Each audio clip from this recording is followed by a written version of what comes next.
Welcome to the Digging Deep ATVMX Podcast with your host, hailing from Kokona, Wisconsin, riding a CST tires, SSI decals, Valvoline-backed Yamaha YFC 450R, four-time ATV Motocross National Champion, number 25, Cody Jansen. What's up, everybody? We're back.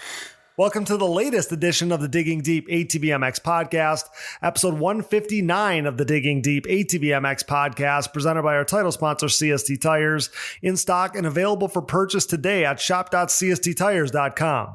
I'm your host, Cody Jansen, saying hello to our more than 281,000 monthly Digging Deep listeners in all 114 countries in which you are listening, and this is our Sunset Ridge Triple Crown Review Show. Sunset Ridge played host to the ATV Motocross National Championship's second ever Triple Crown event. The rolling hills of Illinois delivered some phenomenal racing action from the pro class all the way on down. Billy Cottage returns to the show to help us break down all the excitement from round 6, and we're pumped to welcome longtime friend of the show, Jeffrey Rastrelli, back after a pair of killer rides here in the Midwest. Without further ado, let's quickly shout out all of our incredible partners. CST Tires, go to shop.csttires.com today.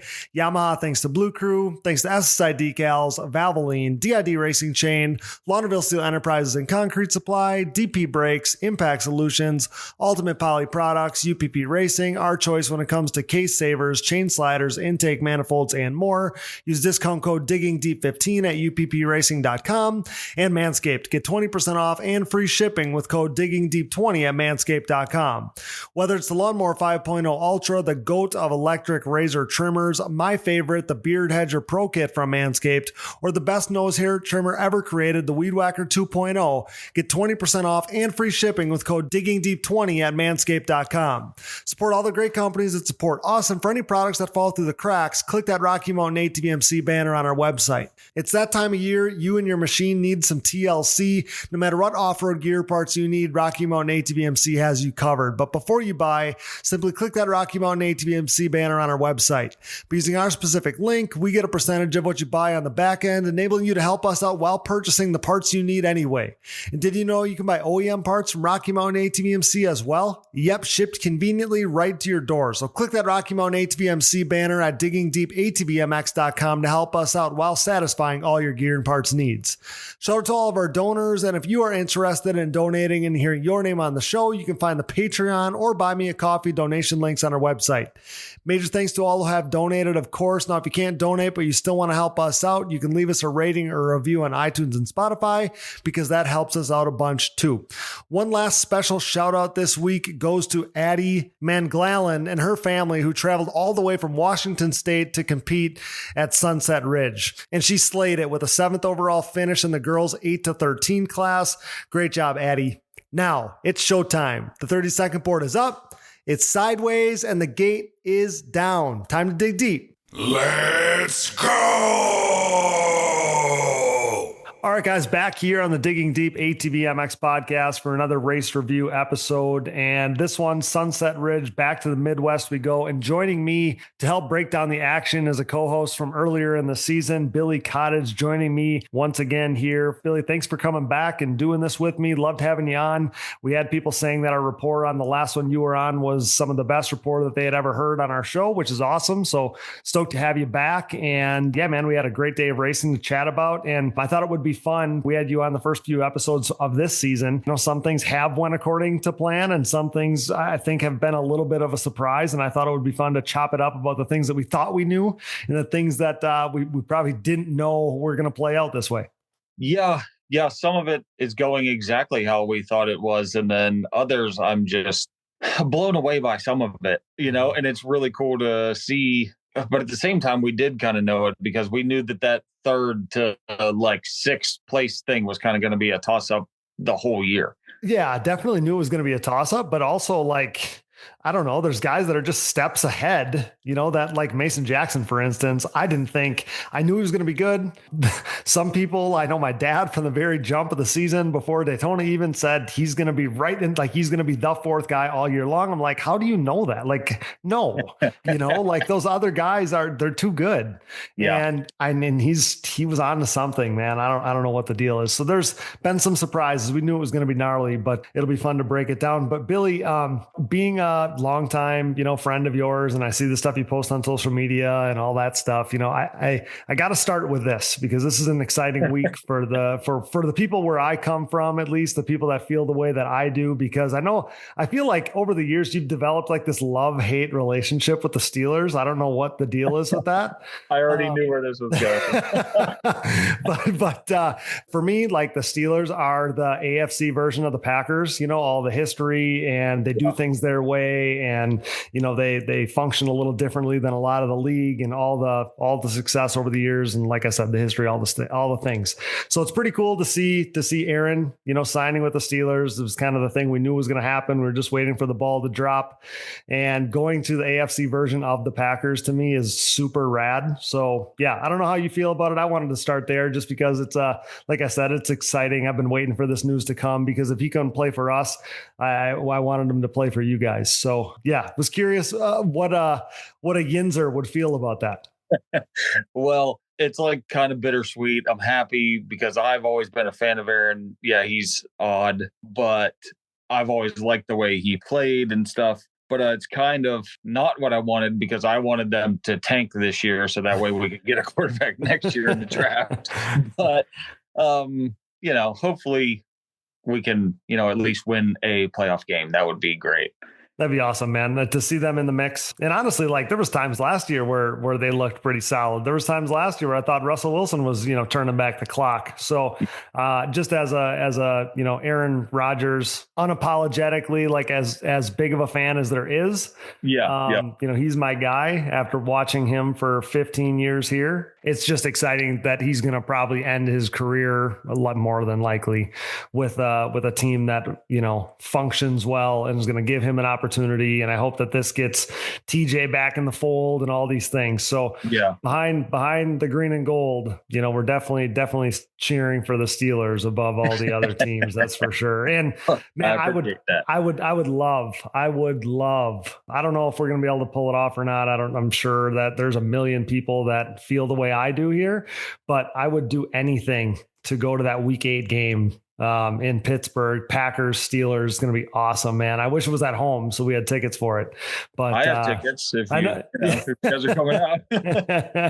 Yeah, but yeah, I'm hoping that we can find a way to maybe make that happen because that would be one for the memory bank for sure. So yeah, I needed to start there. I figured that's where you were going to be. I knew you weren't going to come in here, wearing the championship belt or anything like that.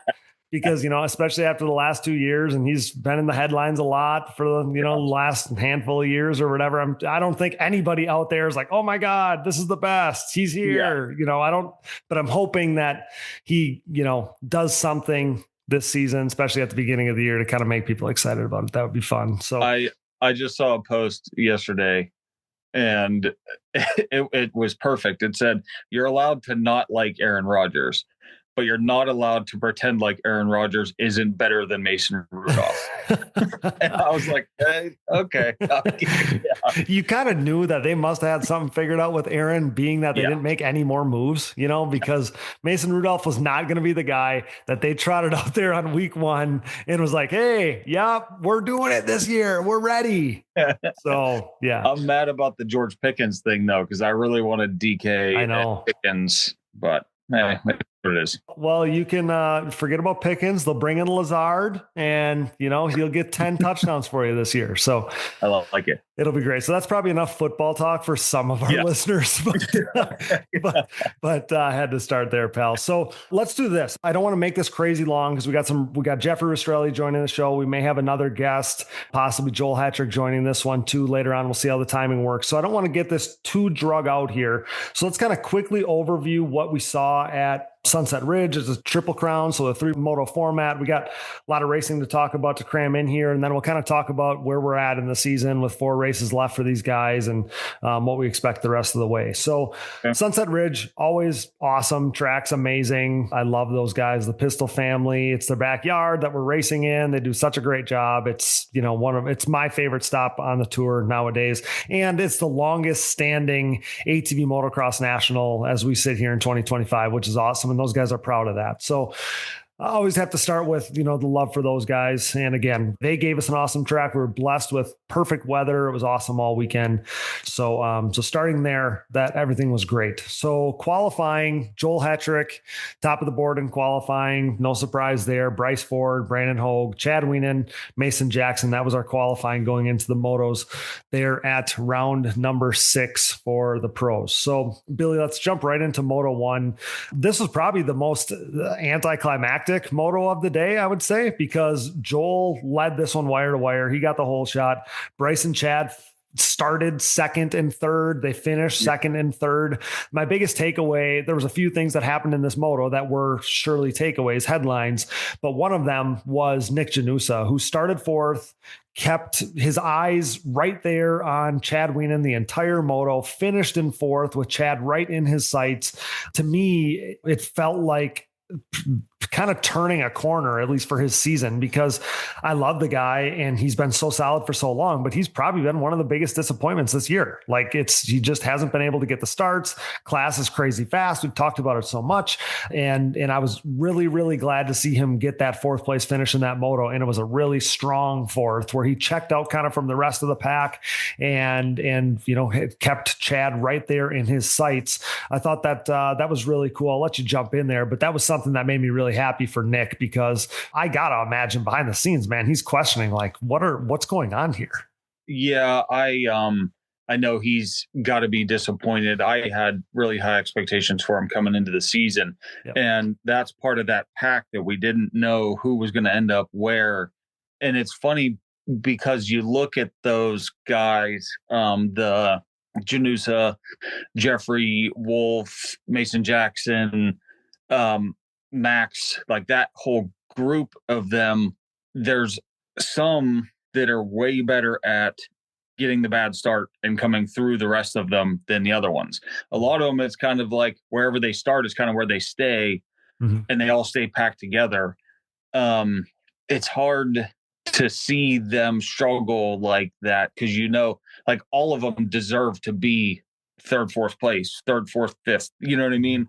So when you got the ones that you get a 12th place start or whatever, really makes it hard on them when everybody else is the exact same speed as them. It's impossible. Yeah, you're exactly right. And that's what I was going to say about Nick, because that's why I want to make it very clear. And I'm on all of these episodes saying like, I'm trying to go out of my way not to dog on the guy, because I know it really just comes down to those hole shots that you're talking about. And we probably see that play out in the 2 motos ahead, because he doesn't get the hole shots that he needed or got in that first moto that put him 4th. He doesn't get those hole shots later in the day, and we don't see him finish in the top 5 again. So So I think that you're onto something there. I think that that's hitting the nail on the head, that start is so important. And talking, we didn't dig too deep into qualifying, but this was another week where it's insane. I've never seen it like this before, but like the whole pack is 3 seconds apart. Everyone, sometimes Joel has another second maybe, but from Bryce, basically the whole pack, maybe other than a straggler or 2 at the end, is literally within 2 or 3 seconds. And no wonder why the racing's been great. Because everybody is going the exact same speed, like you just said. Mm-hmm. It's funny because eventually some of them guys figure it out. Like Thomas was a really good one for that back in the day, where his starts always struggled, but he was extremely good at coming through the pack. And he always ended up there back towards the front. But then towards the end, he got the starts figured out, and it made his days way easier. And you saw him even race closer to the front. Yes. Because he had his starts figured out. You're exactly right. So the starts are so important. We'll see that on this day. It was a really chaotic last lap because in a 1 or 2 corner span, we lost Kevin Saar, who had a really good moto. He started up front. He was mid-pack. He was running really strong. And we see him get kicked that straightaway kind of going up past the mechanics area is always like the roughest straightaway on the racetrack. And we lost Kevin Saar there. He tagged tires with, I think, Max Lindquist, and then Max Lindquist kind of debilitated his bike and was just cruising around. So I think he might have hurt his shock possibly. And then Kevin crashed really hard. So he ended up not finishing the moto. And then the next corner, his Westland Motorsports teammate, Brandon Hogue, ends up, I think, expiring a motor. So those guys in a 2-corner span, the whole team goes from running really strong up front to, and Brandon was inside the top 5 to, we're not, either of us aren't finishing this moto. All of a sudden, like, you figured the moto was basically over, right? There was a half a lap left or whatever. And then we lose these 2 guys and they're at the bottom of the list. And so nightmare start to the day for those guys. But like I said, kind of not the most action at the front of this one. Hetrick, Ford, Wienen, Janusa, Rastrelli was the finish for that first moto. So Moto 2 then, Moto 2 and 3 get definitely more interesting. I would say that Moto 2 is probably the best of the day because Mason Jackson ripped his first hole shot of his professional career, which was awesome. Chad Wienen was second, but then and Gloop did a really good job of capturing this in the ride this week. But Chad was second, and Bryce gave him a wheel in a corner that became controversial almost all weekend long, and pushed him over the berm, and Chad ended up a little ways back and, ended up not being in the top 3 mix after that, but he had put himself in great position. Kind of were thinking he was going to be the guy that was probably going to take the lead from Mason Jackson maybe at some point. And that's not how it played out. Bryce put himself in the second spot then and ends up taking the lead from Mason Jackson. And then things got really interesting. So when Bryce makes the pass, Joel comes right with him. I'm sure he was hoping he was going to put Mason Jackson in between him and Joel for at least maybe a corner, half a lap maybe. But he came with him right away. And it's funny because you were kind of holding your breath, wondering when the pass was going to get made. And all of a sudden they come into sight over the finish line, and they're like, all 3 of them are in the air on this little finish line jump. It was like it looked like they were going to tag each other, man. And so Mason Jackson leads a lap or 2 for the first time in his professional career. Bryce takes the lead. Joel is in second. And and I was going to say this, and I'm going to tell Joel this if he does end up jumping on the show with us here. The Triple Crown to me is kind of the Joel Hetrick rule, because if it was great racing throughout, I really don't think that we'd have this Triple Crown format, but we have the Triple Crown format because they're trying to make it interesting and, and possibly make it so somebody might give Joel a run here. So this is kind of what we wanted to see was, Joel not get a hole shot, have to dice it up a little bit. And for a minute, man, like it looked really interesting here with Bryce leading, Joel in tow, Mason Jackson right there. Doesn't necessarily play out any different than it would be if it was 30 minutes long. But in this moment, it was really interesting. It's funny because I was talking to my dad during that, and I'm like, Joel now is playing the games that like Chad and them used to do to him. He's there and he's just waiting and waiting and waiting and waiting. And he's like, I know if there's enough pressure, there's going to be the tiniest mistake and that's it. Yep. It's funny to see the progression of those guys going. Like we'll see the exact same progression from Bryce at some point, I'm sure, going to be one of the older, smarter veterans. You know what I mean?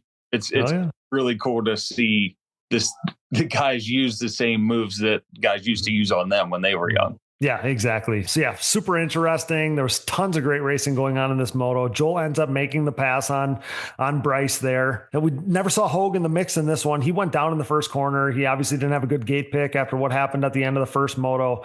He ends up going down in the first corner. He's not going to have a chance in this race. It's a shortened moto, which doesn't help his cause either. So that was a bummer for Brandon. But like I said, Joel made the pass and that's how they'd end up finishing.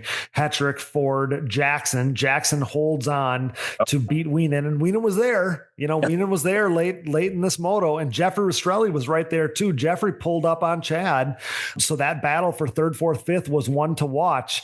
But Chad never got him. Mason held on, and I shared this post on our social media pages. But Chad Wienen, who got his first podium there at that track in 2006, has been racing the pro class longer than Mason Jackson has been alive, which is absolutely insane insane. So I thought about like what Mason would be thinking with a rear view mirror full of Chad Wienen and what Chad would be thinking with this little guy out in front of him. And it was cool to see Mason. There was so much excitement after the moto for him going up to get his whole shot award, and just so much excitement for him finishing third, then sealing the deal in that moto. That was really special. So credit to him, man. He was the takeaway from this moto for sure. Yeah, I agree. And I'm glad he got it and he held on. For a guy like that, that's the highlight of his career so far, and everybody knew he had the speed. Yes. But it's just like we were saying, it's so hard when all them guys are the same speed, especially being younger and not as experienced, and on a track like that with somebody like Chad behind you. I don't know what that's doing to your mind. Like you said, I mean, I'm sure his mind was going a million miles a second, but it's very cool that he held on after leading a couple laps and, getting that start and stuff. That's very cool. Yeah. No, I'm not Mason Jackson. Like, I've never been in that position, but if it was me, I would be thinking, man, Chad Wienen on his home track, looking for his 144th podium, has me right where he wants me. And that's probably the difference between me and Mason Jackson. But Mason must have not thought about it that way, man, because he held on, and that was incredible. So then let's jump right to Moto 3, because Mason Jackson rips another hole shot. He goes back to back, Moto 2, Moto 3, gets 2 hole shots on the day. Absolutely incredible. This time he lost the lead pretty quickly to Joel Hetrick, and Joel last time it was Bryce making the pass and bringing Joel with him. This time it was Joel making the pass and bringing Bryce with him. Yep. But those two went 1 and 2 right away. We lost Mason Jackson from that front pack in this moto. With him losing those few spots, that didn't put a damper or a hindrance on that battle for third, because the battle raged on between Jeffrey Rastrelli, Chad Wienen, and Brandon Hogue. So Brandon Hogue's not in the mix for the podium on this day, but the Rastrelli-Wienen battle was very much the battle for the podium here. And I think that Jeffrey probably knew that he needed somebody like Brandon or Mason, somebody to get in between him and Chad to seal the deal for the podium. Yeah. That's ultimately not how it works out for Jeffrey, but Jeffrey was able to hang on to that third place in that third moto. And that was really impressive, because once again, Chad Wienen, he goes 3-4-4 on the day, but he had the rider in front of him. And again, in my mind, I'm like, he's got that guy in front of him. This moto, it's Jeffrey. Last moto was Mason. Had him right where he wanted him. And Jeffrey hangs on as strong as ever. Chad couldn't quite get there. And that was my biggest takeaway from Moto 3. And I don't want to not give these guys at the front enough credit. Joel goes 1-1-1.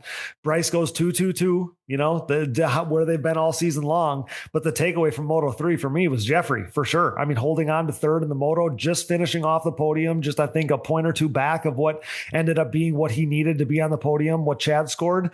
Jeffrey was really impressive, and he was impressive all day. Yeah, I saw your post about Jeffrey, and I actually think I reposted it. It really pumps me up for Jeffrey, because I know how much work he's putting in and stuff, and to see it come together for him and have a whole full day, especially 3 motos and stuff, to be able to put it together. I know Jeffrey's my guy, but I know you and him got a pretty good history together too on the 300s and stuff. And Jeffrey's been my guy forever, and it really pumped me up to see him have that day. Awesome to see him flex his muscles late in the moto and be able to hang on. That was what was so cool for me, because I think he would admit to you that that's not necessarily been his strength always. So to see him do that was really special. So moto finishes: Joel Hetrick, Bryce Ford, Jeffrey Rastrelli, Chad Wienen, Brandon Hogue. So no better time than now. Let's get Jeffrey in here. We'll chat with him.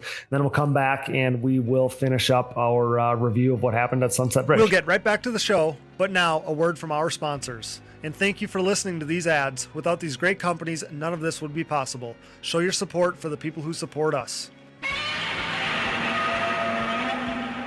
The official tire choice of Digging Deep, CST tires are the choice of ATV racing's elite on the track, in the woods, and every other terrain. CST tires swept the ATV racing world in 2022 as Joel Hetrick, Bryson Neal, and Bo Barron rode their Pulse MXR and Pulse HT tires to an ATV Pro Motocross title, GNCC XC1 Pro title, and 10th ATV Pro Works Racing title, respectively. Led by champion Joel Hetrick and podium contenders Bryce Ford, Jeffrey Rastrelli, and Nick Janusa, CST's Pulse MXR tire is the most trusted tire in ATV motocross today. Available in soft and standard compounds, the Pulse MXR offers the highest level of traction, most predictable cornering, and superior wear characteristics when compared to the competition. And did I mention they have a contingency program as well? Visit shop.csttires.com to join the CST takeover today, or prepare to be beat by someone who did. The best of the best choose CST.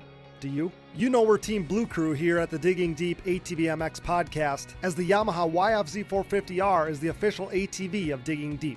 In a move started by 8-time ATVMX Pro Class National Champion Chad Wienen, who with his next championship will become the winningest champion in ATV motocross history, we are living in ATV racing's YFZ450R era. Alongside Wienen, 7-time GNCC XC1 Pro ATV National Champion Walker Fowler welcomed a pair of new champions to the Yamaha Champions Club, as the podium-proven Yamaha YFZ450R proved to be the winning choice for Joel Hetrick and Bryson Neal. This unprecedented success for the YFZ450R, its unrivaled quality and performance, and the clear fact that Yamaha is the leading OEM supporter of ATV racing has resulted in a complete Yamaha takeover within the sport quad market. Evident by the continuation of Yamaha's Blue Crew Racer Support Program, Yamaha riders will once again cash in on payout and prize opportunities in 2023, including a chance to win a brand new YFZ450R. For more info, head over to YamahaBlueCrew.com. Follow Yamaha Outdoors, as well as the new Blue Crew official channel on social media,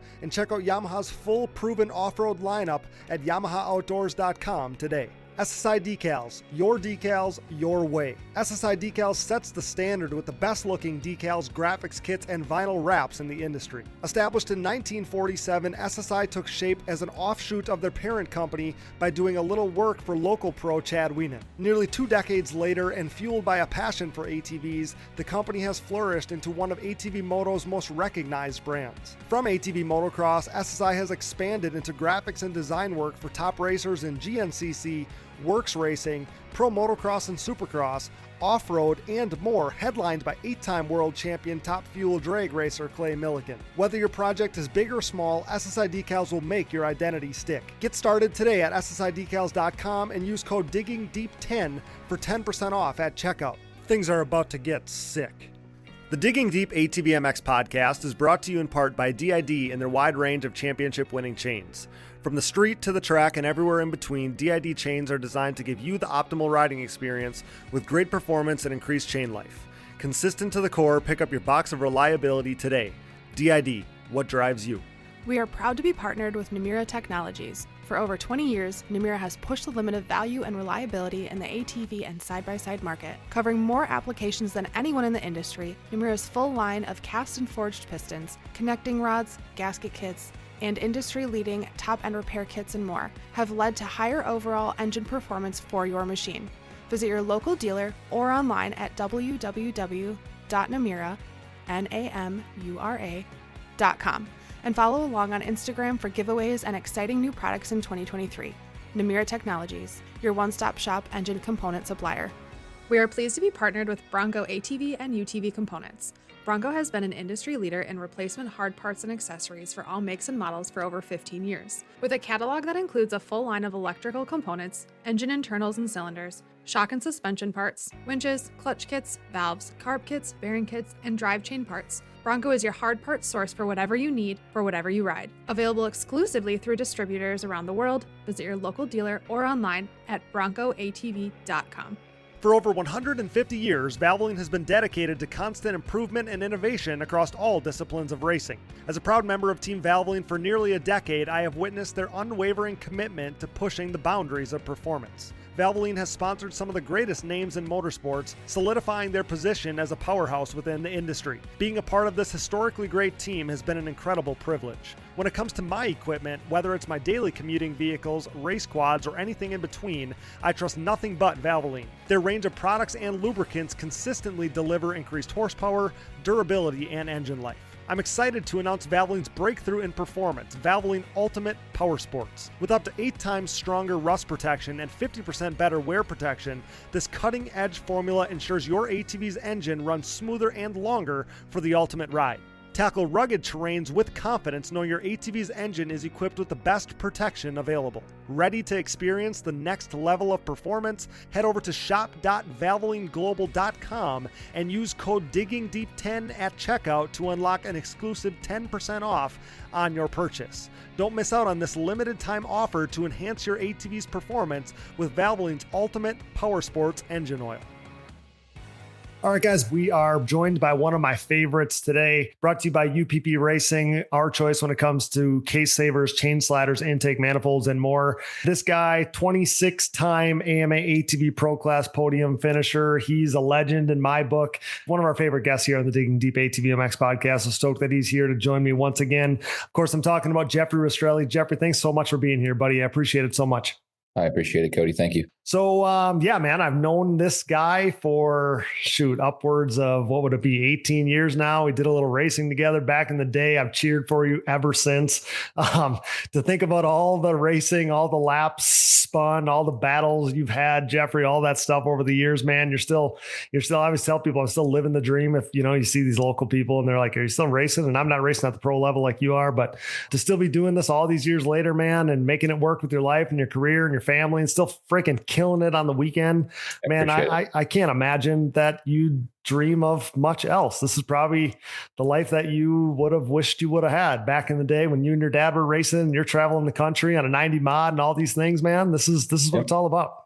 Absolutely. No, it's definitely a dream come true. To still be doing it, especially with just all injuries and everything that you really look back on and realize that it's pretty crazy, man. I mean, really, it's pretty crazy that it's just not even the fact that I come back, but that I keep coming back for the hurting, but no, it's awesome. It's been a pretty good year. Better than I wouldn't say better than I anticipated, but definitely something that my goal was this year was to come out in top 5 most races. And it's been 2 that we haven't, but other than that, man, we've been there. So it's been pretty good. So let's touch on a couple things here. Wanted to ask how you and the family are. It's a really cool thing that you're like doing this with the family too, right? Like, you and Nikki awesome.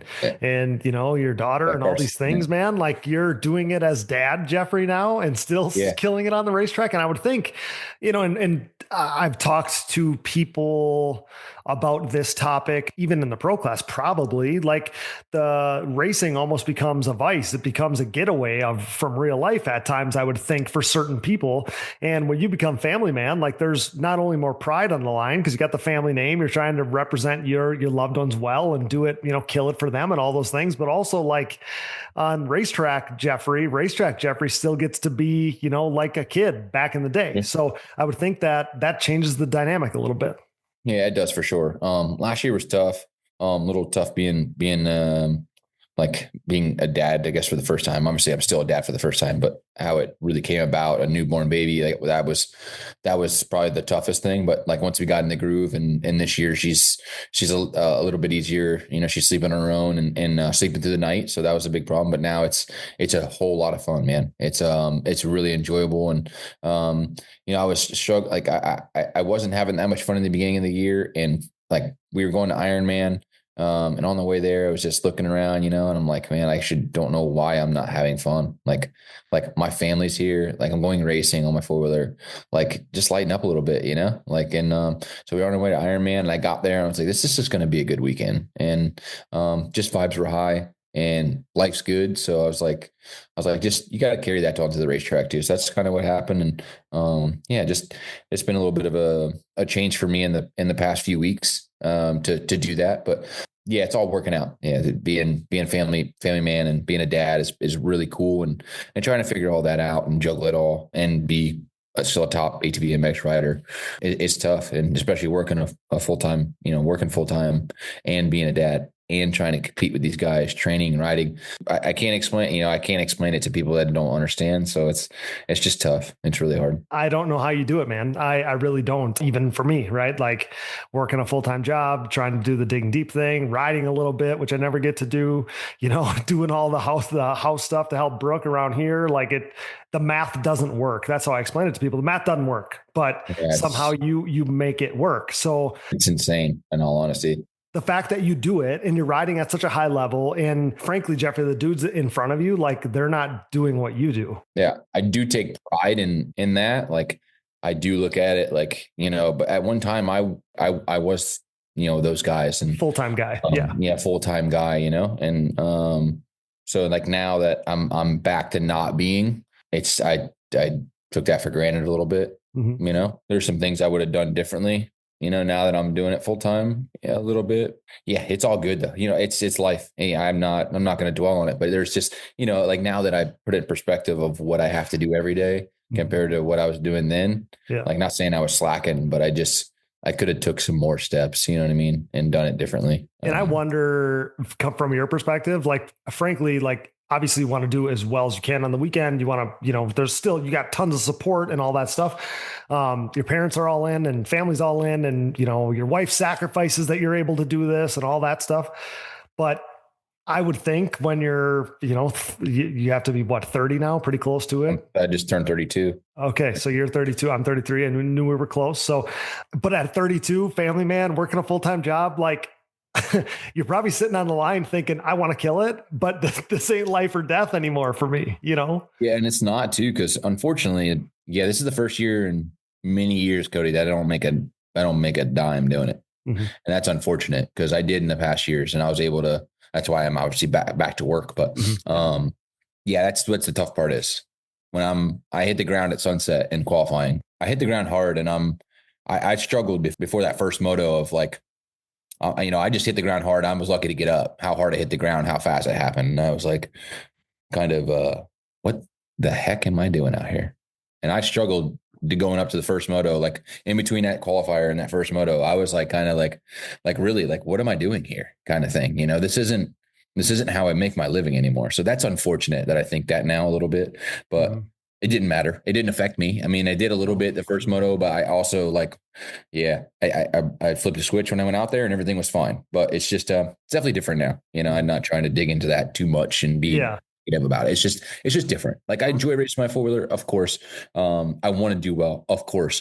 But after I smacked the ground, I'm like, dude, this is not fun anymore. Like before it was like, I'm making money, it's my life. I'm young. I get up and I'll be sore the next day, but whatever, not anymore. It's just like, kind of like, come on, Yeah. Well, and you're right. I mean, I don't necessarily want to go down that path too much because, I want to tell the listener, like, you're sitting in front of me and there's a little bit of a glow to you because you, like I said on social media, you've been freaking on fire, dude. P4 at each of the last two races, and you've been incredible. And, they say you're only good as your last race, and you're P3 in the last race. And at each of the last, two races, you had to outlast Chad Wienen in a moto, which is freaking gnarly, right? Like, yeah, it was good. You did it at Ironman, Jeffrey. You did it at Ironman, and I kind of made a mental note of it. I'm like, and I think we might have talked about it on the show. I'm like, I wonder if in Jeffrey's helmet, you would have known Chad was back there, and know that Chad has notoriously been gnarly at the end of these motos for forever.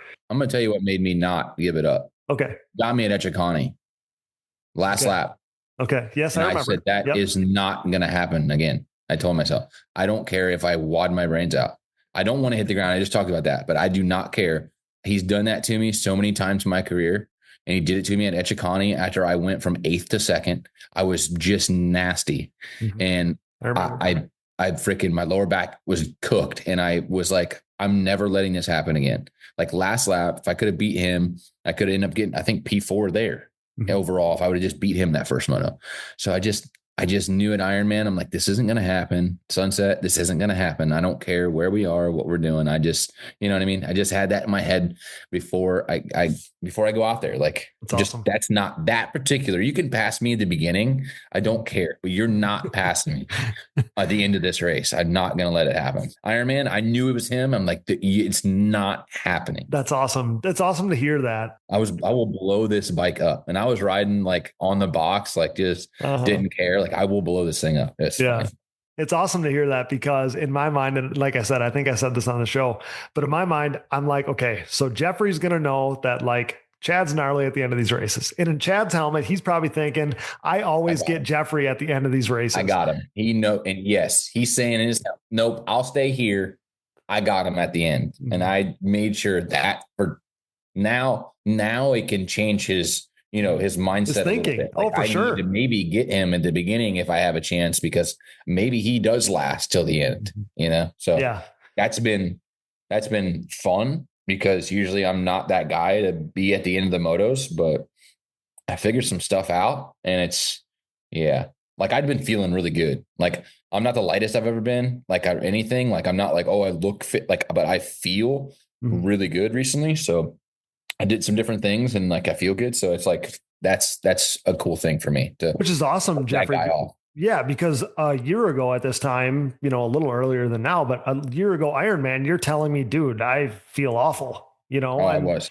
And you're like, on Monday or whatever it was, you're like, in a few days, we're going to the doctor and like, we're going to have some shit figured out. And so to hear you a year later telling me that, you feel this good and it's apparent on the racetrack, like that's pretty freaking awesome. Yeah, no, it's cool. It's cool. And that last year was just, I swear to you, Cody, I mean, it was sleep deprivation with the baby. Like me and my wife both. I mean, it was like she was not sleeping, and we both were in the trenches like so far. And I had a little stomach bacteria, like H. pylori, they call it.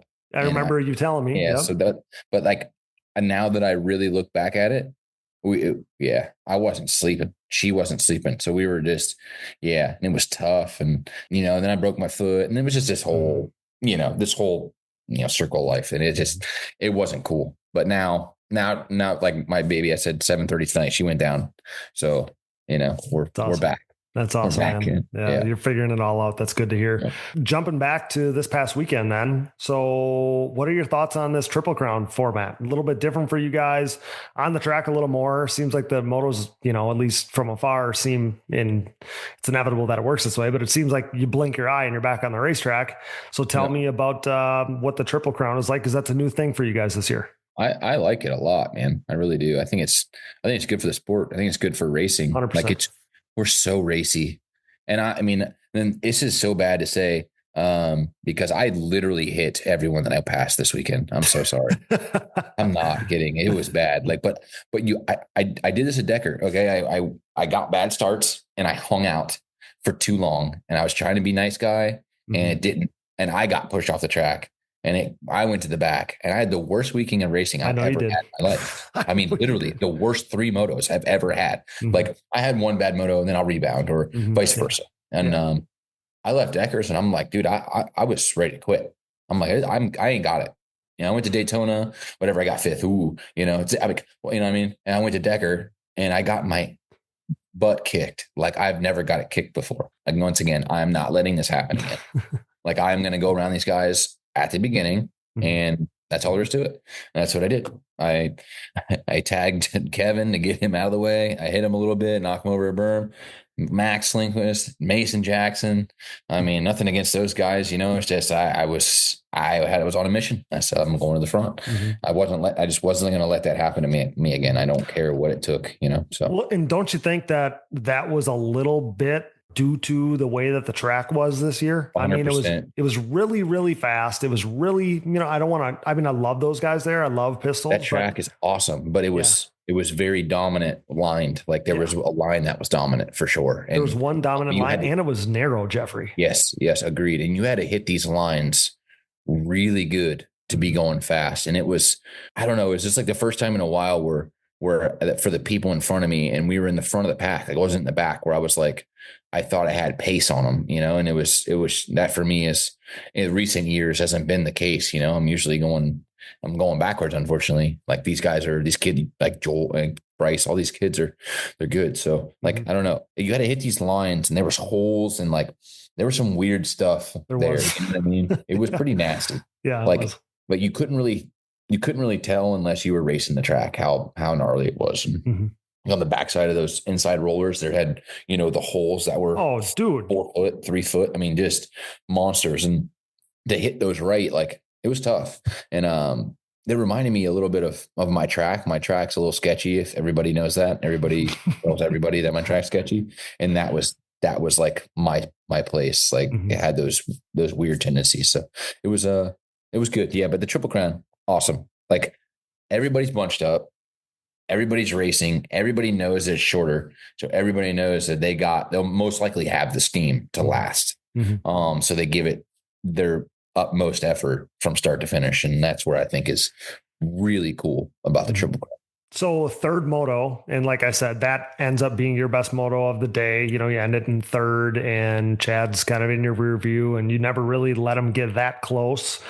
So do you feel it more than a normal weekend? That third moto, or is it not, the motos being shorter? Does it just feel like another? It felt like another one, but to me, I felt like that at Decker too. Like I felt like my fitness was really good, but like just that day in general. And those days that you wake up and you just feel good. Like I just woke up and I ate a hotel breakfast.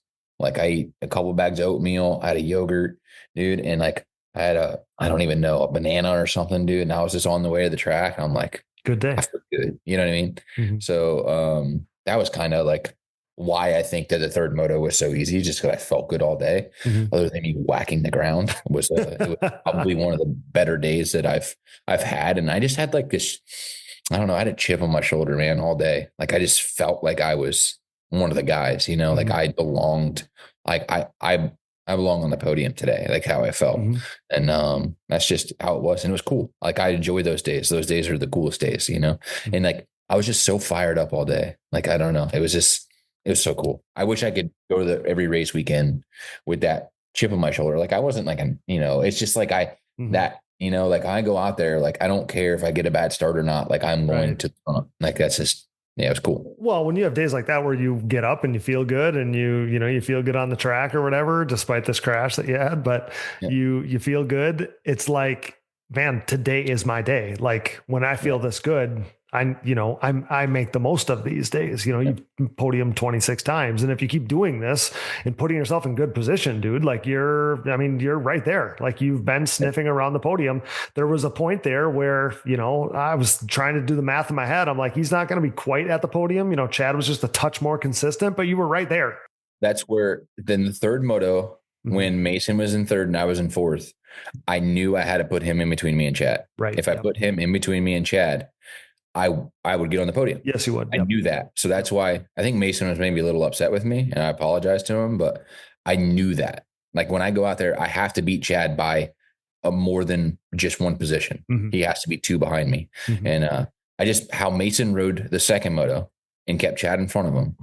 I knew that it was possible for him to do it again. And I had the opportunity and I wasn't really close. I don't know if you know where I passed him or not, but so you go after the mechanics area and you drop down the hill, you take a right and then you go over the inside single in that flat right, big, it was like buffed. Yeah. So it was, you can skate around or you can lean against the berm. Well, like he was skating around a little bit and I went to the berm and I jumped that next single super left and launched it and kind of just, he went to turn off that next berm before that little tabletop. And I just stuffed it in there and I hit him tire to tire. Like I wasn't super dirty, but he was not expecting me to be there.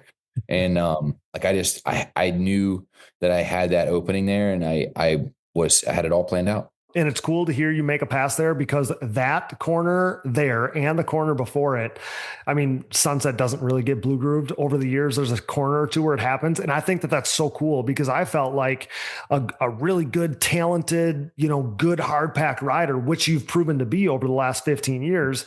I mean, you could do something there over riders who were just trying to survive those 2 corners. And that's exactly what you did, which is freaking killer. That right-hander, I was insane all day. Like the second moto, this sounds like cocky or whatever you want to take it, but I'm like, Chad, are you going to go?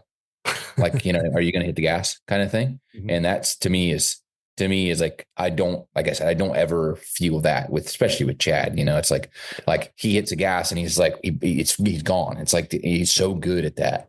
The entry, he doesn't enter hard, but his exit is insane. And he was kind of like, I'm like, come on, buddy, like in that corner, especially like around the track. Obviously, he beat me 2 motos. He was better than me that day, but like that corner in particular, I could jump on the inside, and there were some little like kickers, Yes. and I would jump over them, like pitched, and land and be on the gas early and slide to the berm, and then I could just keep it wide open. That's awesome. And I just nailed it that time behind Mason and jumped inside that, like over that single left, jumped super far, rev bombed, so I can like kind of, hey, I'm here, and came in and took it from him. And then I don't know how Chad got around him, but I didn't look back the entire moto because I thought it was Mason behind me, and I was jacked up. Like I was like, you just keep digging and you're going to be on the podium, Yeah. Because Mason kind of rides like Chad. He's not super revvy.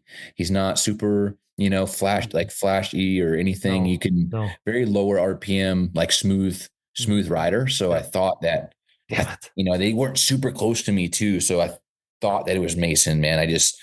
I always look back, and I didn't look back that moto. I always want to see who's behind me. And I was just like, no, just focus forward and you're going to get on the podium here. And I came over the finish line and looked back and seen Chad. I'm just like, I was just like, no way, man.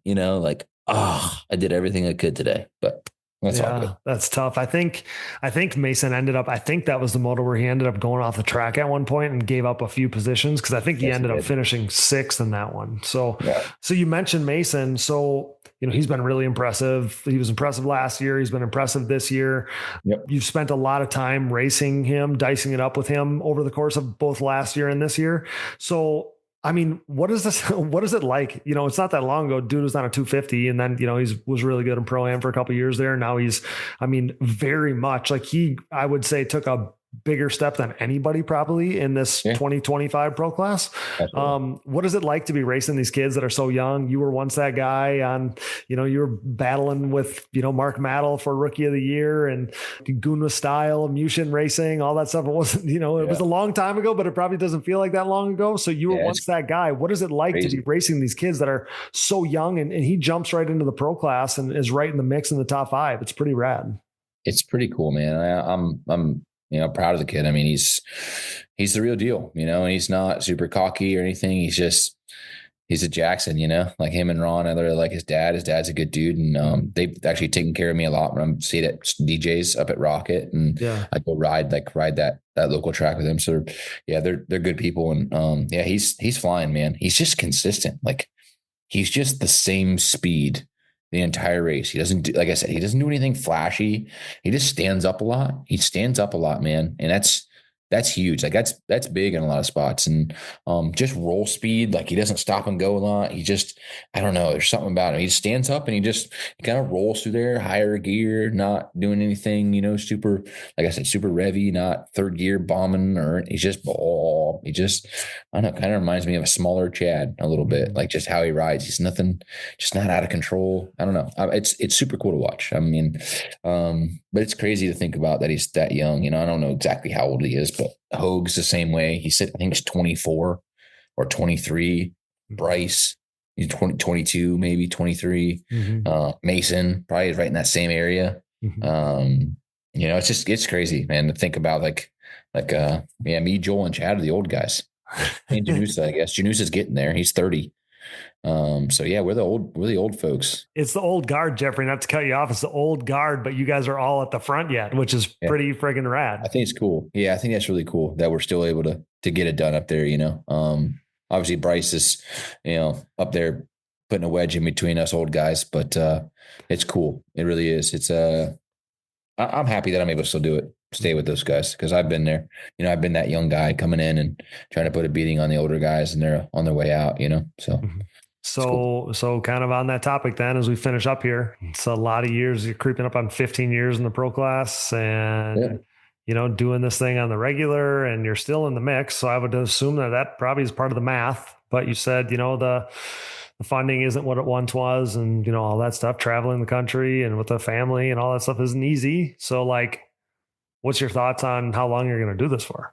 Because again, I mean, Jeffrey, and I don't want to end this on a downer, but like it's more fun for you as a rider. I know that for a fact when you're in the mix and you're sniffing podiums and you're thinking you're going to get on the box. I mean, that's where you were at Sunset, ending that third moto and third. That changes the math, I would think, a little bit. But like, how long are we going to see Jeffrey Rastrelli doing this? Because the one thing I don't want to see is all of a sudden you just not racing the nationals anymore and have people not able to appreciate you while you're here. That's a tough one, Cody. That's a hard one to talk about. Just after last year, when I broke my foot and I was laid up. My wife was taking care of our baby. She was, I don't know, 6 months old. And I was laid up, not just the foot, but like, you wreck like that. I don't know, my body, I couldn't move hardly. I'm just like, anyways, I really put in perspective me laying in that bed of, is it worth it still when I got a family and she's a stay-at-home mom and that's what I want. That's what I want it to stay like, and if I get hurt, what happens, that's always what people say, I got to go to work, but it's not, I'm the sole income and everything rides on me a little bit. Yep. So when I'm the only income and we don't have income anymore, that's a problem. So that's the only thought that goes through my head. But I think I made my decision and I don't know when it's going to be. But I do know when it's going to be. Okay. And I have a goal. I have one more goal. And then I think people are going to find out. Promise me this, Jeffrey. Just make sure that everybody knows before you just hang it up. Okay. Yeah. I'm not going to go out and just say deuces. I'm not going to just this off season. If it was this year, say like this off season and just be like, I'm not coming back. Mm-hmm. But I have a goal in mind, and if I don't, if whether or not I accomplish it, I made my decision. Okay. But my accomplishment will be deciding factor of when people find out. Yeah, it's a tough one.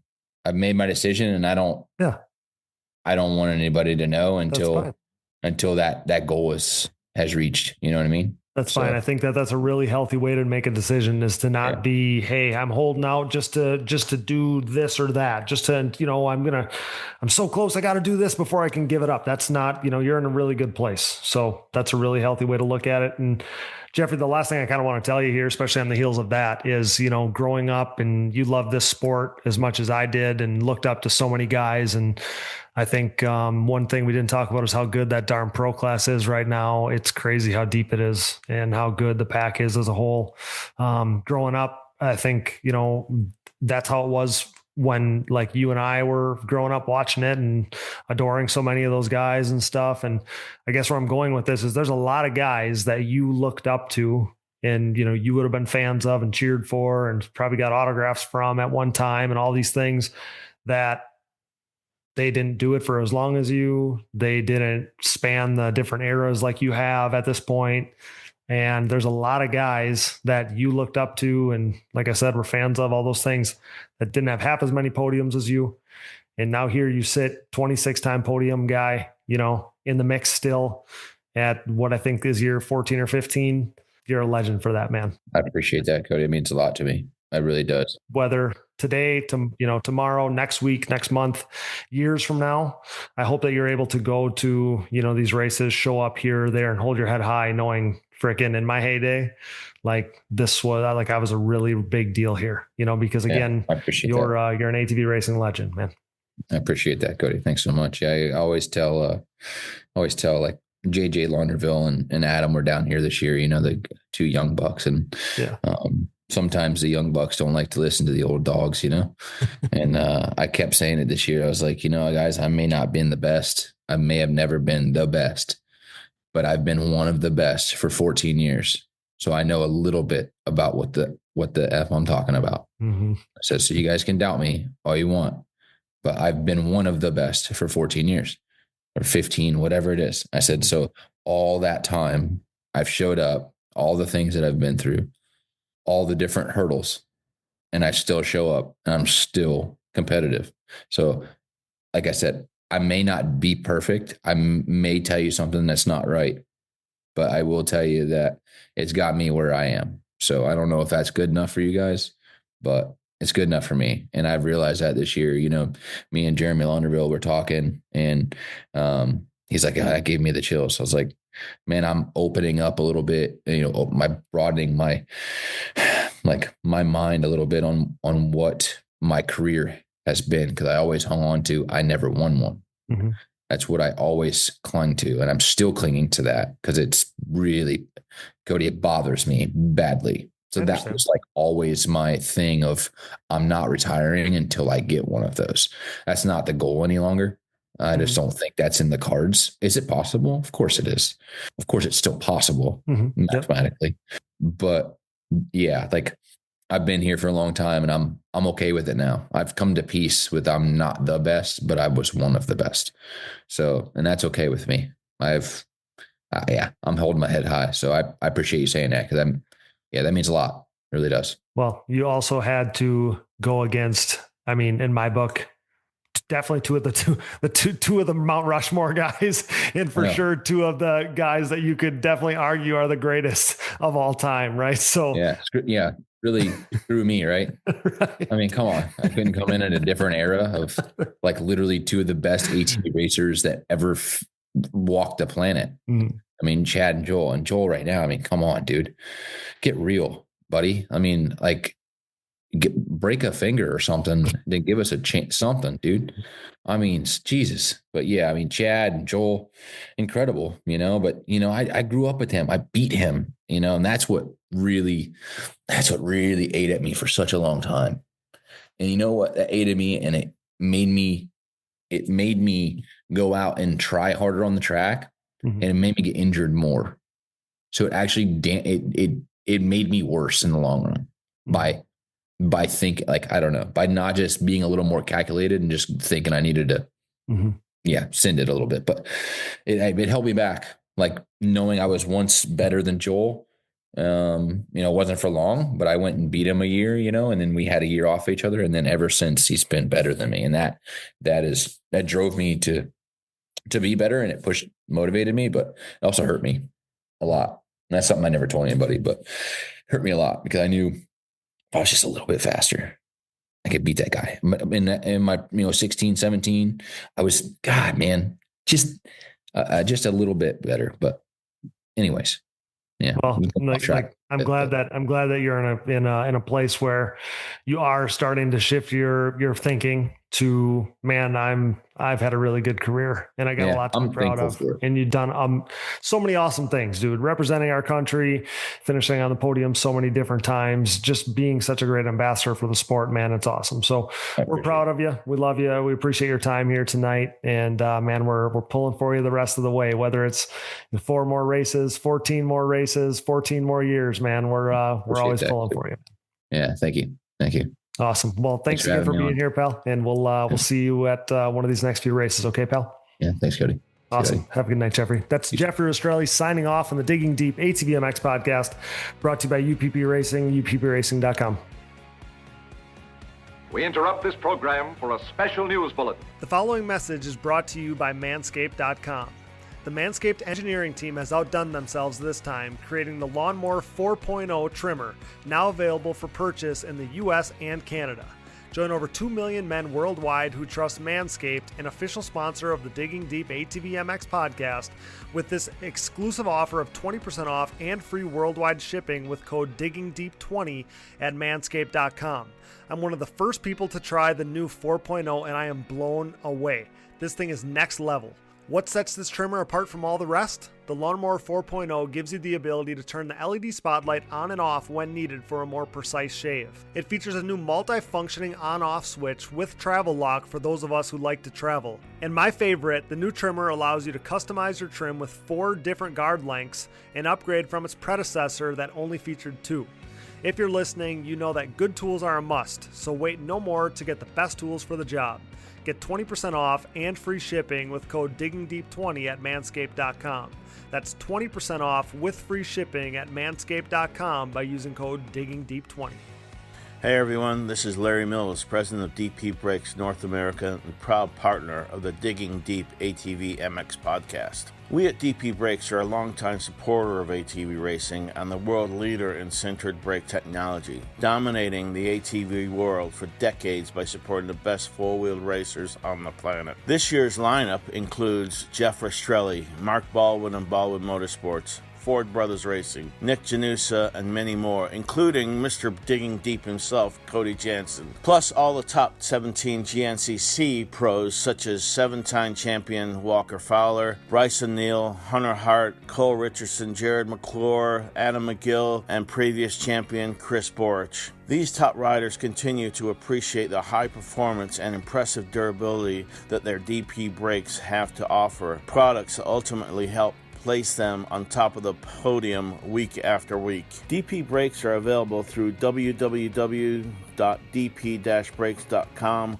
or you can purchase them through your local Parts Unlimited stocking dealer, or you can even message us, myself, Larry Mills, or DP Brakes on Instagram or Facebook. And if you have any questions about product or sponsorship support, please ask us. We are waiting for you. Join the best ATV riders in the world equipped with DP Brakes, and have a great year, everyone. Nearing 2 decades into the brand's existence, Factory 43 is back and better than ever, continuing to make major waves in the ATV world. For the 3rd consecutive season, Factory 43 is the official aluminum parts choice of the Phoenix Racing ATV team, providing their state-of-the-art Evo Nerf bars, MX-style front bumpers, and grab bars for 2-time champ Joel Hetrick. If you're in the market to upgrade your Nerf bars, bumpers, or grab bars, head over to factory43atv.com to see their full line of industry-leading products available for all makes and models. Head over to factory43atv.com today. Success in the ATV MX world is similar to what creates financial success as well. The right people, the right advice, and more importantly, hard work and the benefit of an ongoing relationship as situations change and adversity is experienced. Do you have the right financial advisor to help you reach your goals? Haymauer Financial Group can create a personalized, goal-based plan to help your family prepare for whatever life brings. Call me, Scott Haymauer, at Haymauer Financial Group, a private wealth advisory practice of Ameriprise Financial Services, at 920-338-8150. That's 920-338-8150. Offices located in beautiful De Pere, Wisconsin, with registrations and clients nationwide. Headlined by their 4130 Chromoly, Launderville Steel and Concrete Supply is a full-service steel supplier of new and surplus steel, aluminum, and stainless steel products. This racing family-owned full metal service center and concrete product supplier comes with over 30 years of experience serving the entire United States from their central Midwest location. As the #1 choice for nationwide shipments and with available next-day delivery in select areas, LSE has you covered near or far. 4130 is not just the chromoly tubing and plate used in the building of chassis for an array of motorsports applications, but it is also the name of the newest addition to the pro paddock, with riders Jaden JJ Launderville and Max Lindquist, introducing the new 4130 Motorsports team. Launderville Steel offers a large selection of material for any project, including their concrete division that can supply everything you need to complete your next business or personal project. For a quote or more info, visit laundervillesteel.com today or give them a call at 715-675-6193. That's 715-675-6193. Here at Digging Deep, we have an obvious passion for ATVs and pridefully enjoy sharing the sport's history. Since 2019, when the podcast was born, we've been working to partner with individuals who share our passion, but one man and his vision had been missing from our partnership group. Until now. When it comes to the sport's history, the hallowed grounds of Binky's Forever ATC Museum has it all. Binky Tapscott's mind-blowing collection of 3- and 4-wheelers has preserved history by spanning all makes and models, from Honda 3-wheelers in chronological order to unique builds that shaped ATV racing as we know it, like Doug Gust's iconic DRZ-powered hybrid thumper and everything in between.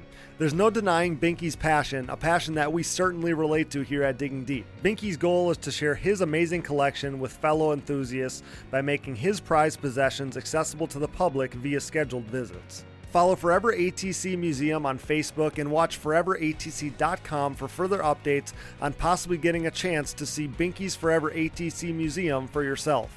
We are proud to welcome Binky's Forever ATC Museum to the Digging Deep family. As the #1 podcast in ATV racing, it's only right that we partner with the industry leaders in suspension tuning.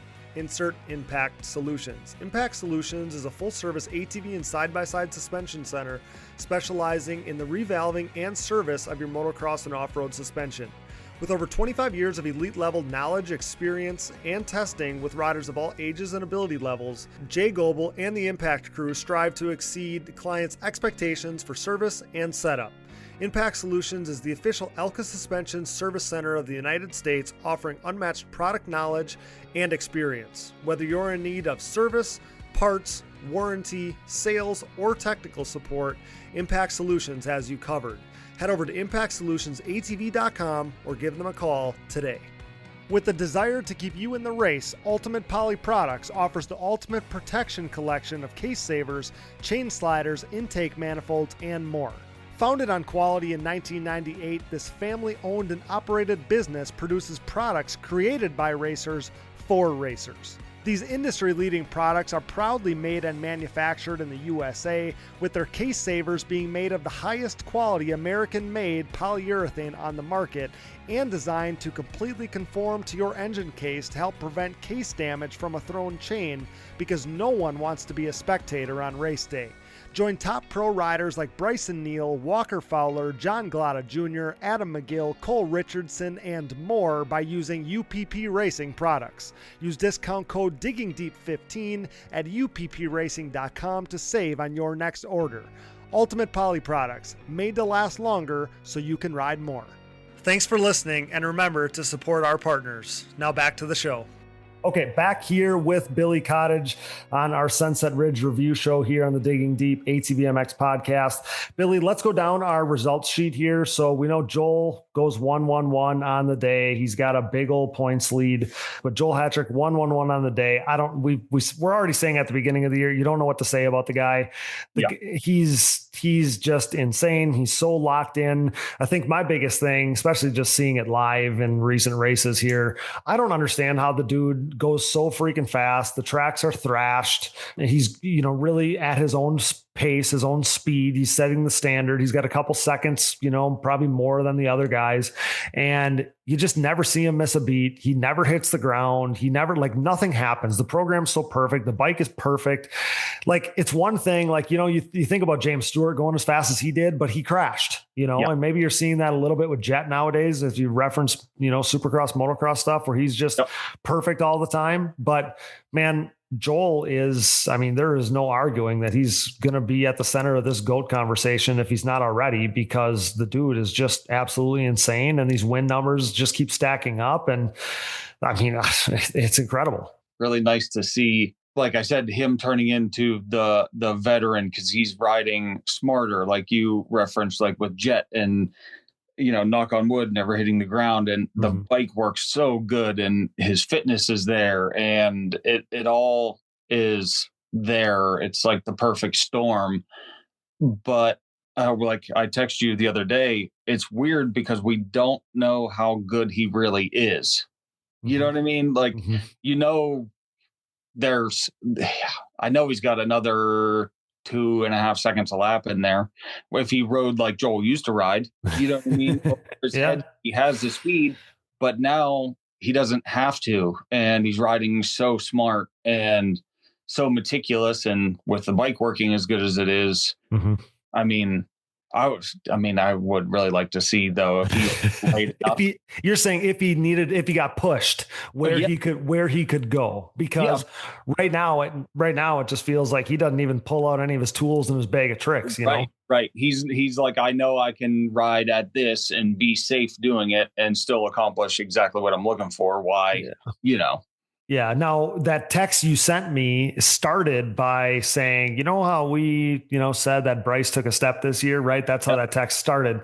So, and that bleeds into the Bryce conversation, because he's 2-2-2 again on this day. He's been second overall at every race. He's been second in every moto but one. Yep. So that's where the conversation starts, is Bryce, the competition as a whole has gotten substantially better to me. Yep. And then you have this other titan of ATV motocross in Bryce Ford, who's become dominant in his own way. It's just that he's racing Joel. But otherwise, Bryce is, I mean, he would be undefeated if there wasn't Joel Hetrick. And I know people hate when I say that, but Bryce in his own way has become this locked in perfect monster who's doing it every weekend like Joel did. And it's almost like he's got it more figured out than Joel did at that age. I'm not saying, I mean, Joel had a bunch of wins, but Joel wasn't racing against Joel either. So now Bryce, I just, it's almost, and I'm glad to see him like happy and upbeat, and he knows he's racing like the greatest of all time. But Bryce too was amazing on this day. He's been amazing on the season. He's only, I mean, you look at the points, Chad Wienen's now third in points. He's 100 points back.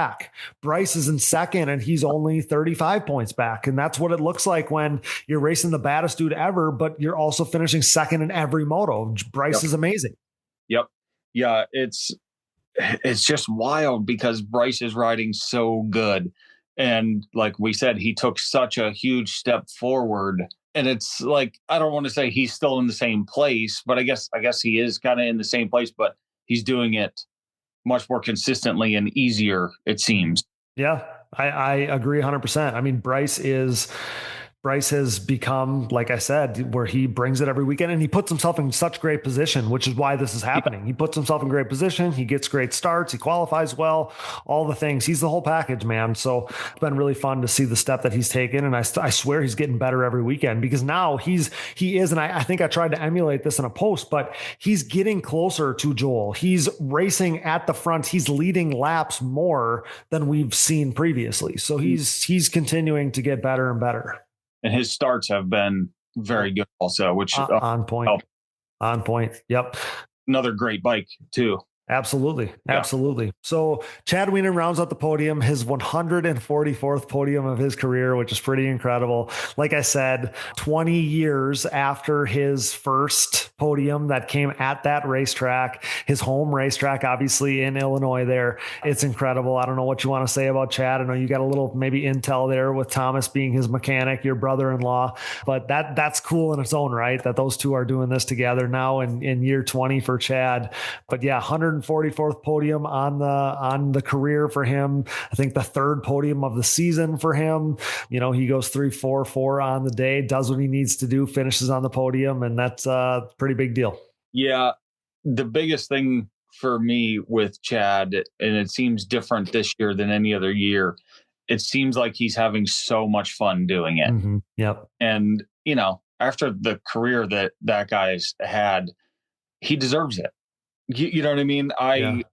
It makes me really happy seeing him so happy and enjoying it with the kids. And, like I said, he deserves it.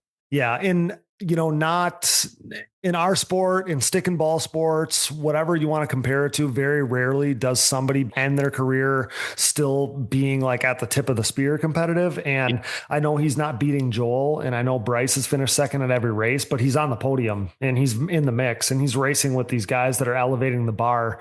And I think it's really cool that he's not just some, good story out there, that the 8-time champ is still out there. He's finishing on the box, which is awesome. And I don't know how much we're going to see that, like I got this gut feeling that this might be the end, and I just appreciate the guy being there. So to see the history on this day, 144, to kind of go with his number 44 on his number plate, man, that was pretty darn cool. So Billy, I know we're running out of time here. Let's rip down this list. So we got Jeffrey Rastrelli ends up 4th overall, 5.53. He was awesome. We talked about him. Yep. 5th overall ends up Mason Jackson. He gets that 2-hole shots. I know he probably wanted a little more, especially in that second moto, but he goes 7.36 on the day, finishes on the moto podium there in that middle moto, ends up 5th overall. Mason Jackson's been amazing. Wesley Wolf, consistent day for him, 6.67, 6th overall. Nick Janusa, we saw flashes in that first moto for him, 7th overall for him with 4.78 scores. Zach Decker, kind of in a league of his own right now, and we see that in fantasy, but he's kind of in a league of his own to me. He goes 8, 9, 13 on the day, 8th overall, but I don't know that he necessarily fits in with the riders ahead of him, the Janusas, the Wolfs, the Jacksons, Rastrellis. I feel like they're just a step ahead, but also he should be and has been a a step ahead of the Joey Norrises and Kevin Sars and Adam Ulrich. No discredit to those guys, but like Zach is a little bit better than that. So 8th on the day for him, kind of fitting in to me right where he fits in. So good, solid day for him. Joey Norris, 9th overall, 9, 11, 12 scores for him. He's going to end up being rookie of the year. He was rock solid on this day.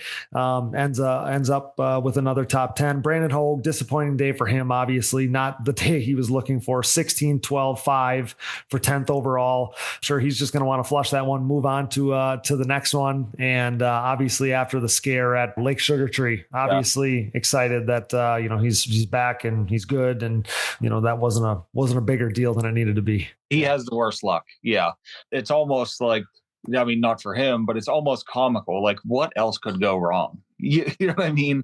Yeah, but given the circumstance, somebody said this to me at one of the last 2 races, that maybe he had really good luck in that situation because there was a lake right there, you know? So was that as lucky as he could have been given the circumstance? I'm not sure, but obviously, like I said, a day that he wants to flush, and he will be very much in the mix for podiums the rest of the way is Brandon Hogue. So 11th overall on the day, Max Lindquist, not where he wanted to be at all. 14, 8, 11, just a day. And I think those guys, I think the Lindquist truck was out of there about by the time the checkered flag flew at the end of the 3rd moto, because I never saw those guys. The truck was out of there, and I don't blame them. It was just things did not go the way that they wanted it to be. I know in that first moto, like I said, he was in the mix in the top 5 there, near the top 5, and ended up getting together with Kevin Sar and hurt his shock, and things just didn't go well the rest of the day. Kevin Sar too, credit to him. He hits the ground super hard first moto, ends up with a 15th because of that.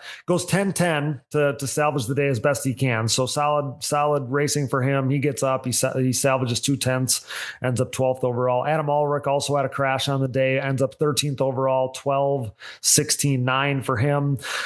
Travis Damon comes from the West Coast. He's a works guy, ends up 14th overall, 10, 13, 14 on the day. And when I looked at the box score and saw that he got his first moto of his AMA professional career over here, AMA ATV Pro Class career, ended up in a 10th. That was pretty cool for him.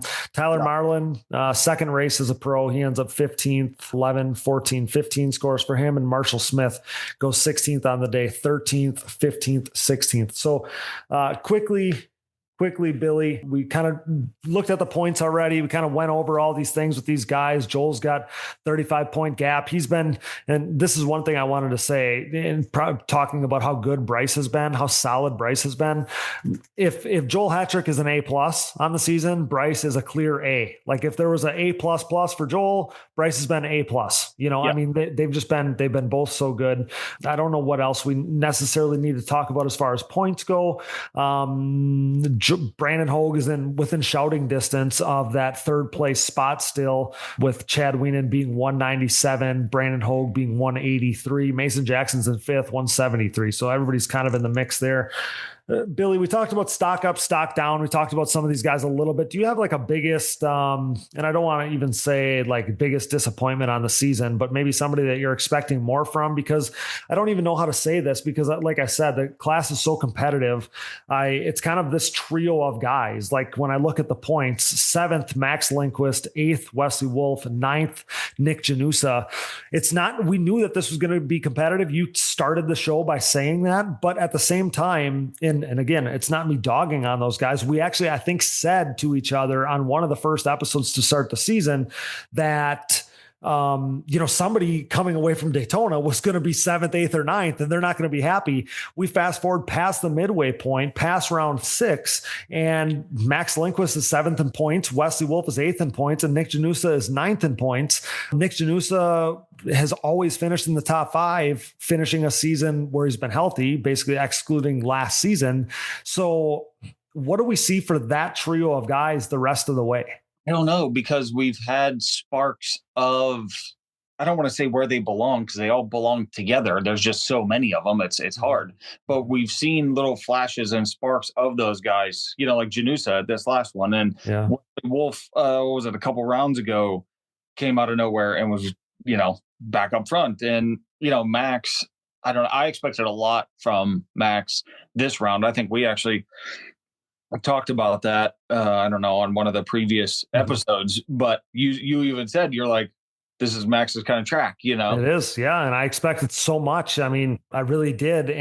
But I was, the only thing that kept me from putting him on my fantasy team is the start thing. You know, he's just a little bit more inconsistent when it comes to starts, and especially in a Triple Crown format, shorter motos. I knew that was going to be paramount. But yeah, as far as expectations go for this trio, for me, I mean, I would love to see each one of them on the podium the rest of the way.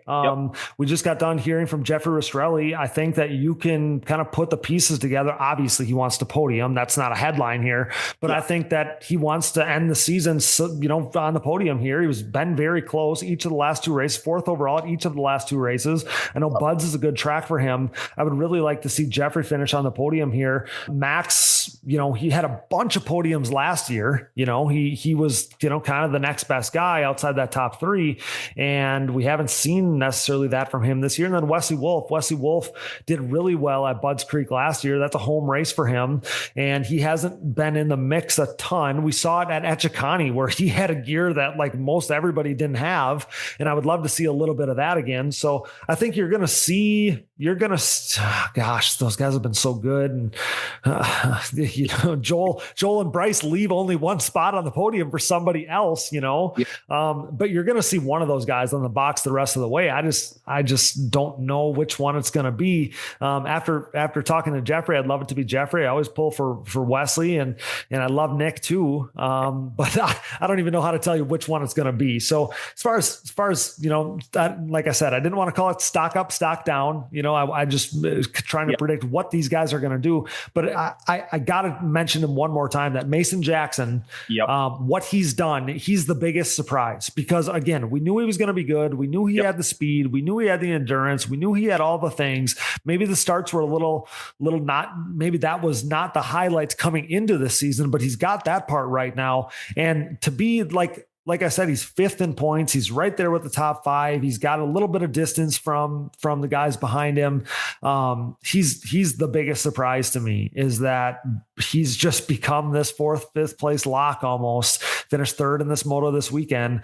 Mason Jackson, man, he's going to continue to figure it out. He's so freaking young that I think he's 19, right? So, you know, he's just going to keep getting better. In his second year as a pro, he's battling inside the top three, top five, man. It's he's going to be one of them guys. That's for sure. And I think this Triple Crown has got to do something for his confidence. If not anything else, he's going to know, I can run up there. You know, he stayed in front of Chad. I mean, I don't know what that does. Right. Got to do something positive, you know? And I thought you were saying that about the starts. I was thinking that, like, the Jeffrey, Mason, Wesley, Max, Janusa, that whole group, if I was those guys, I wouldn't even be doing practice motos. I would just be doing start after start after start after start after start every day until I got it perfect, because that's the deciding factor the majority of the time between all those guys. Yeah, no, you're exactly right. The start is so important. We have more Triple Crowns coming. We got another Triple Crown coming later in the year here. And yeah, I can't believe we're in a situation where there's only four podiums left, you know? So when we're trying to figure out, because Mason Jackson is the guy who's the closest to having a podium. You know, he's probably the next guy that's going to get his for sure going to be the next guy to get his first, I would think, but he's going to be the guy that's going to break up these podiums that we've seen so far, with Wienen and Hogue being the third place guy. And, you know, I think that Mason is putting himself in a position that he's going to be the next guy. Cause just like you said, he's now getting hole shots. He's now, you know, he finished on the moto podium. I mean, the confidence has to be at an all-time high. So credit to that kid. And he doesn't get the thing is that I love about the guy is he doesn't get on the internet and he's not like, yeah, you know, we had a great weekend. He's just like, yeah, it was fun. It was solid, you know? So that kind of shows you where his mindset is. So he's going to be awesome. So Billy, I know we got to get you out of here. Let's quickly, the only three classes we'll touch on here is Pro-Am, Pro Sport, and WMX, the top amateur classes, or however you want to categorize these guys. So Joey Norris, he wins Pro-Am once again. He's been undefeated on the season as far as overalls go. He loses his first moto on the season to Noah Arnold, who goes 3-1 for second overall, but Joey Norris wins another Pro-Am overall. He's been perfect on the season as far as overalls go. Norris, Arnold, Houghton finishes out the top 3 in the Pro-Am class. Pro Sport, it was Hubert, Deal, and Arnold in that one on the overall podium. And then, we can't get out of here without at least chatting about WMX at least briefly, because this one was a headliner. And I think for so many people, I see comments every week that say this is the best racing we're seeing on the season in any class. So yeah, the first moto, we saw Kinsey Osborne rip the whole shot, and she inched away, kind of like we saw at the Ironman first moto. So she did that again here at Sunset Ridge. She inched away. It was kind of controlling victory. It looked like Emma was trying to save some energy at the end, or save the bike, or do something to kind of increase the gap for Kinsey at the end. So the box score made it look like it was more spread out than it really was in that first moto. But then, second moto comes. Kinsey gets another hole shot. She rips both hole shots on the day. But this time, where Kinsey was kind of making a break for it in that first moto, I think the track was rougher, which is totally fair, but I think that she didn't necessarily make a break for it in this one. Emma was able to keep the hook in her, keep the toe just enough that, and Jeremy, Kinsey's dad, has said this to me, that if you give Emma the chance to kind of stick with you, she finds a way. And that's probably the competitor in her. And she did just that. And when she was able to get close enough, she kind of showed Kinsey a wheel. And I know after the race, I saw that, Kinsey's bike was a little tore up. There was definitely some contact there. There was a slow corner there, kind of switchback section. It was blue grooved on the inside. There was a berm on the outside. Kinsey was waiting to go out to the berm. Emma ripped into there to the hard packed part and kind of tagged her. And there was a moment in time there where they were both like, I don't know if they both stalled. I know Kinsey stalled, but they were both sitting there for a moment that felt like an eternity. And Emma was able to take back off, and she got herself in the lead and had a handful of seconds or more between her and Kinsey. And then we saw Kinsey uncork it the rest of the way and kind of get back to the speed that we saw in that first moto, but the damage had been done. She wasn't going to catch her. So Emma Ray, credit to her, she wins the overall. She goes 2-1, wins the overall. So now they do get a throw out in the WMX class. It's the pro women that we're talking about. They get a throw out. And so basically with 2 wins apiece, these guys are, basically at a deadlock tie with 4 overalls left. And it's going to be really fun down the stretch, man. But yeah, we saw some great racing in the WMX class. Ray wins it. Kinsey Osborne finishes second. Tegan Brancher finishes third overall. That's been a theme recently for her, so she's been awesome too. But yeah, some great racing in the WMX class, and it's going to be fun to see how this is going to play out. But I told Kinsey after, I knew she was kind of down in the dumps, and I'm like, it's however this plays out, like this, you're right where you need to be. It's basically a new championship right here, halfway new championship. However it's going to play out, whoever's going to get the crown, whoever's going to be the champ is, it's all going to be what happens the rest of the way. I enjoyed it's like a new rivalry between the two, seeing that there's been a lot of controversy and all the stuff on the internet and whatever, but it seems like between the two of them, there's some pretty good sportsmanship still. So that's cool. And it makes, it just makes the racing more fun, Yeah. So I think I echoed almost that word for word on the last episode that it has been very kosher. They have both been very cool to each other. Yeah, the drama's been the internet. The drama's the internet. I don't even read it, and I'd look forward. I would like to invite Emma on the show here because I'd like to just get to know her. I think her story from what everybody tells us is cool. We've obviously had Mikey on Walsh talk about, he's a little bit of a part of that program there, and fun to hear her story through him. But I think maybe things changed a little bit with that tag in Moto 2. I know that, hearing from people that have talked to Emma, and I haven't talked to her personally, but, some people said like Emma doesn't really know what the drama is about. And up to this point, I'm like, the drama is the internet. It's not their crew. It's nobody. It's nobody involved in the actual situation. It's the internet. It's the Euro ATV guys saying, we knew that this was always going to happen. We knew it was going to go this way. Kinsey swings back and, and she does what she does. So then obviously the American Moto ATV moto people are, obviously pulling for Kinsey. Many of them anyway. Yeah. And so a lot of it's internet involved, but now we have this, dramatic tag situation. And I think it busted her shock. And I mean, there was some contact there. Yeah. I think we probably just cranked this thing up a little bit for the rest of the way here. Hey, I'm here for it. Yeah. I love it, man. I love it. I love it. So, Billy, this has been so much fun. I really appreciate you making a little time for me. We love having you on the show. We talked so much at the beginning of the year, and now we figured out some things, here. There's plenty of stuff that I feel like we don't know yet through 6 races. There's still a lot of stuff that's going to play out, but I thought it'd be fun to get you back on, talk about the things that we knew and didn't know, and just kind of look ahead. And I really appreciate you making a little time for me. I love these conversations. And just like you told me when I asked you to come on, you love some bench racing. You love talking some ATV motocross, and you're always welcome here, pal, because I love the dynamic. Yeah, man. Thank you. I appreciate it. And I'll definitely be at West Virginia one for sure. I'll be at Briarcliff for sure. But I'm hoping Pleasure Valley, but we'll see. Got some scheduling stuff for that, but I'm working on the quad now. So I got to get some practice in before I, go. And how I saw some photos of you riding. So how's that been? And the track that you previewed on one of the last times you were on, tell me about all that quickly. Cause we knew you were angling to be at some races and do a little racing. So how's that coming together? It's coming together good. The track is really fun.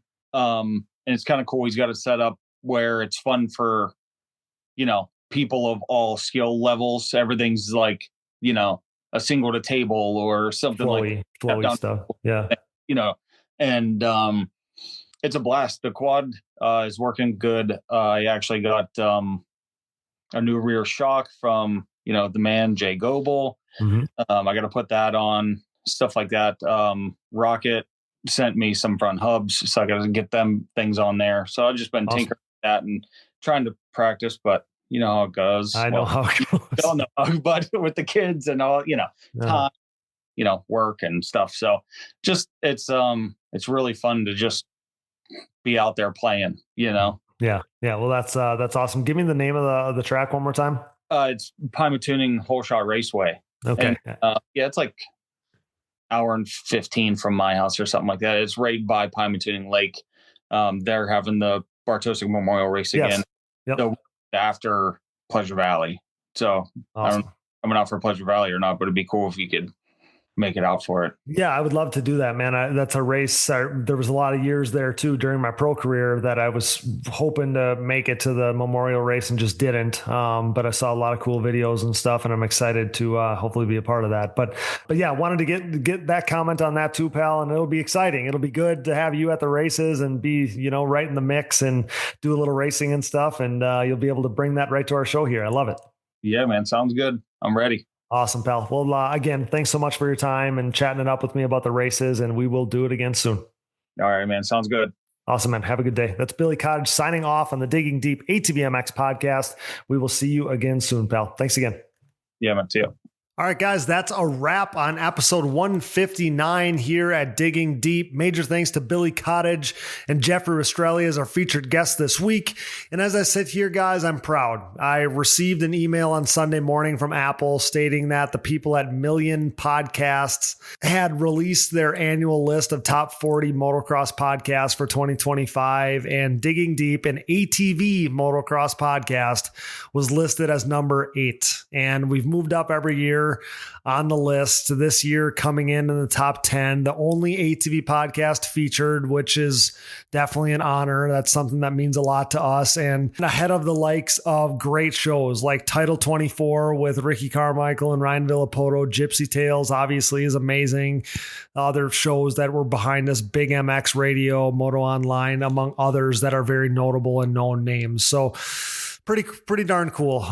Something that means a lot to us, probably unexpected to be that high. I said in a social media post, we came in just behind all the shows that we really tried to mimic and motivated us to start this thing at the beginning of Digging Deep in 2019. So really, really cool to see that list and have it sent to us and be recognized in that way. That's really special. So not bad for this little ATV podcast that we got. Again, I just want to thank, I sound like a broken record. I say this to you guys a lot of times, but I'm so grateful for you. I'm so grateful for the listeners. I'm so grateful for our partners over the years.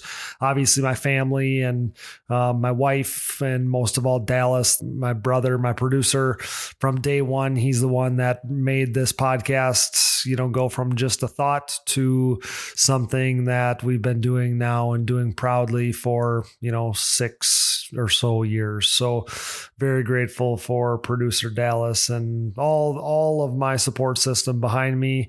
And again, for you guys tuning in, because if not for that, I would just be speaking into the void. Special thanks to our kick-ass photographers working for us at Sunset Ridge, Moto Mom Designs, Elise Harris at The Digital Impact, Swing Arm Media, and of course, my wife, Brooke. So stoked to have so much awesome content to be able to share around this episode and following the races. So that was awesome. Thanks to all of our partners, CST Tires. Go to shop.csttires.com today. Yamaha, thanks to Blue Crew. Thanks to SSI Decals, Valvoline, DID Racing Chain, Lauderdale Steel Enterprises and Concrete Supply, DP Brakes, Impact Solutions, Ultimate Poly Products, UPP Racing. Use code Digging Deep 15 at uppracing.com, and Manscaped. Get 20% off and free shipping with code Digging Deep 20 at manscaped.com. Support the brands that support our show, and don't forget to use those codes to save. Find it all on our website, and be sure to click that Rocky Mountain ATVMC banner for all your gear and parts needs and to help us out. And most of all, thanks to you guys for listening. Shop our Digging Deep merch at shop.diggingdeepatvmx.com. We got all kinds of cool stuff on the website there, so check that out. You can find all things Digging Deep ATV Fantasy related at atvfantasy.com, including the results showing our winners from round 6. 3 of you, Mike Stossel, LCQ'd Clothing, and Tanya Shull. So congrats to our winners at round 6. It's been a really competitive season so far, and we really like how the tiers have played out because it's been really competitive and hard to predict. So it's awesome. Congrats to our winners there. Leave us a voicemail and we will play it on the show, 920-569-3519. So give us a call, guys. That's 920-569-3519. If you're looking for another easy way to support us, visit our website and click the Patreon or Buy Me a Coffee buttons. This allows you to set up a one-time or monthly contribution to support our efforts. Follow the show on social media, Digging Deep ATVMX Podcast, and myself, Cody Jansen, for additional content coverage and more fun stuff as we are now in the back half of this 2025 ATV Motocross season, which is absolutely insane. You can find us on Apple Podcasts, Google Podcasts, Amazon Podcasts, Spotify, YouTube, and more. Wherever you find podcasts, you'll find the Digging Deep ATVMX Podcast. All episodes, additional podcast providers, sponsor links, and discount codes, show merchandise, fantasy info, and more can all be found on our website, diggingdeepatvmx.com. So check that out today. Be a friend, tell a friend. Please download, subscribe, rate, review, and share. And with that, for Jeffrey Rastrelli, Billy Cottage, Brooke Jansen, Dallas Jansen, and I'm your host, Cody Jansen. Thanks for listening to and making us the most listened to podcast in ATV racing, with more than 281,000 downloads last month in 114 total countries. Until next time, thanks for joining us in Digging Deep with the Stars of ATV Motocross.